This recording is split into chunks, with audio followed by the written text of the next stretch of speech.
ముఖ్యమంత్రి జగన్ ఇచ్చిన హామీలో ఒక్కటి కూడా నెరవేర్చలేదని పీసీసీ అధ్యక్షురాలు షర్మిల మండిపడ్డారు.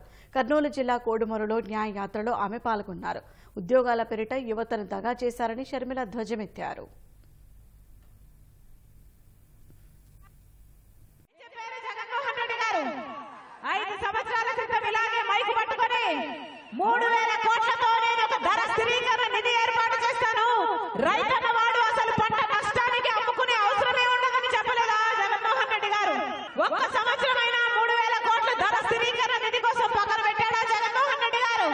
ఒక్క సంవత్సరం కూడా పెట్టలేదు. పంట నష్టపోతే ఇదిగో పంట నష్టమని ఒక్క రైతుకైనా ఇచ్చారా? ఏం చెప్పాడు జగన్మోహన్ రెడ్డి గారు? 5 సంవత్సరాల కింద ఇలాగే మైకు పట్టుకొని 2,30,000 ఉద్యోగాలు ప్రభుత్వ శాఖల్లో ఖాళీగా ఉన్నాయి, నేను అధికారంలోకి వచ్చిన వెంటనే అవి భర్తీ చేస్తామని చెప్పలేదా జగన్మోహన్ రెడ్డి గారు?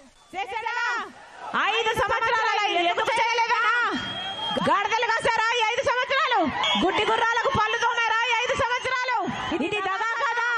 వీళ్ళు కాదు రాజశేఖర రెడ్డి గారి వారసులు, వీళ్ళు కాదు రాజశేఖర రెడ్డి గారి ఆశయాలను నిలబెట్టేది. రాజశేఖర రెడ్డి గారి హయాంలో ఎలాగుండే ప్రజలను ఎంత మంది కలిశాడు రాజశేఖర రెడ్డి గారు? జగన్మోహన్ రెడ్డి గారు ఎవరినైనా కలిశారా? కనీసం వాళ్ళ మంత్రులకి ఎమ్మెల్యేలకైనా టైం ఇచ్చాడా? ఎవరు కలవలేదు జగన్మోహన్ రెడ్డి గారు.